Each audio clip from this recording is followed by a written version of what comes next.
നമസ്കാരം മക്കളെ, നമുക്ക് പഠിക്കാം. കഴിഞ്ഞ ക്ലാസ്സിൽ നമ്മൾ വ്യഞ്ജനാക്ഷരങ്ങളിലെ കവർഗമാണ് പഠിച്ചിരുന്നത്. കവർഗം എന്ന് പറഞ്ഞാൽ കായുടെ ശബ്ദം ഉച്ചരിക്കുന്ന അതേ എഫേർട്ടോടുകൂടെ പറയുന്ന അക്ഷരങ്ങളുടെ കൂട്ടം ആണ് കവർഗം. ഒന്ന് ഉച്ചരിച്ചു നോക്കൂ.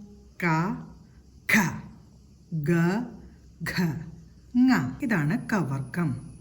കായുടെ വർഗം, കായുടെ കൂട്ടം. ഇത് നമ്മൾ കഴിഞ്ഞ ക്ലാസ്സോടുകൂടെ പഠിച്ചു കഴിഞ്ഞു. ഇന്ന് നമുക്ക് ചവർഗം പഠിച്ചു തുടങ്ങാം.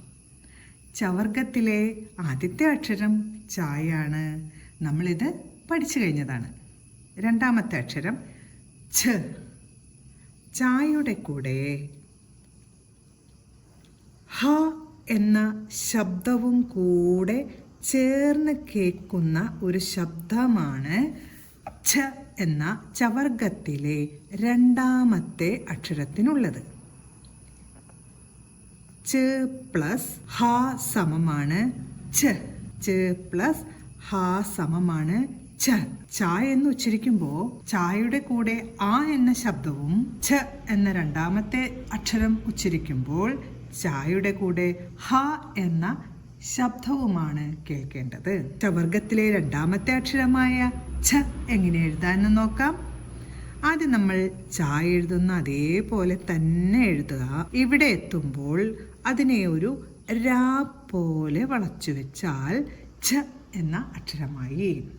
ഒരിക്കൽ കൂടെ എഴുതാം. ചായ എഴുതുന്ന അതേപോലെ തന്നെ എഴുതിയ ശേഷം അവസാനിക്കുമ്പോൾ ഒരു രാ പോലെ എഴുതുക. ഛ എന്ന അക്ഷരമായി. ഇനി നമുക്ക് ഛ എന്ന ഈ അക്ഷരം വരുന്ന വാക്കുകൾ പഠിക്കാം. ആദ്യം അച്ഛൻ എന്ന് എഴുതാം. ആ ഛൻ എന്നാണ് എഴുതുന്നത്. ചവർഗത്തിലെ ഒന്നാമത്തെ അക്ഷരം എഴുതണം. ചായയുടെ കൂടെ ചന്ദ്രക്കല ചേർത്തു. അച്ഛൻ. രണ്ടാമതാണ് നമ്മളിപ്പോൾ പഠിക്കുന്ന ചവർഗത്തിലെ രണ്ടാമത്തെ അക്ഷരം ചേർക്കേണ്ടത് ഛ. അച്ഛൻ. അച്ഛൻ, അച്ഛൻ. അടുത്തത് ഛകാരം എന്ന് എഴുതാം. ഛകാരം എന്ന് പറഞ്ഞാൽ ഛ എന്ന അക്ഷരം എന്നാണ് അർത്ഥം. ഛകാരം, ഛകാരം. ഛ എന്ന അക്ഷരം. അടുത്തത് നമുക്ക് ഛത്രം എന്ന് എഴുതാം. ഛത്രം. ഛത്രം എന്ന് പറഞ്ഞാൽ കുട എന്നാണ് കേട്ടോ അർത്ഥം. ഛത്രം. അടുത്ത് നമുക്ക് ഛായ എന്ന് എഴുതാം. ഛായ. നിഴൽ, കണ്ണാടിയിൽ കാണുമ്പോൾ കാണുന്ന പ്രതിച്ഛായ, ഇതിനൊക്കെയാണ് ഛായ എന്നതുകൊണ്ട് ഉദ്ദേശിക്കുന്നത് കേട്ടോ.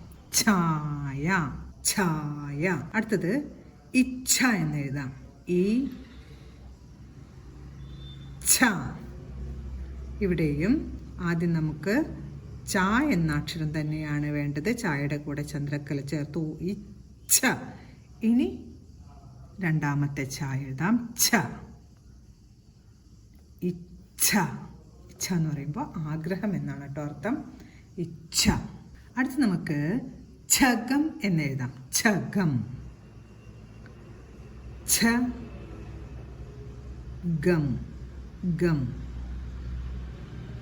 ഛഗം. ഛഗം എന്ന് പറഞ്ഞാൽ ആട് എന്നാണ് കേട്ടോ അർത്ഥം. ആട്. അടുത്ത് നമുക്ക് ചിന്നി എന്ന് എഴുതാം. ഛി നി, ചിന്നി. അടുത്ത് നമുക്ക് ഛാഗം എന്ന് എഴുതാം. ഛാഗം, ഛാഗം. ഛഗം എന്ന് പറഞ്ഞാൽ ആടും, ഛാഗം എന്ന് പറഞ്ഞാൽ ആടിൻ്റെ പാലുമാണ് കേട്ടോ. ഇന്ന് നമ്മൾ വ്യഞ്ജനാക്ഷരങ്ങളിലെ ചവർഗത്തിലെ രണ്ടാമത്തെ അക്ഷരമാണ് പഠിച്ചത്. ഛ. ച പ്ലസ് ഹ സമം ഛ.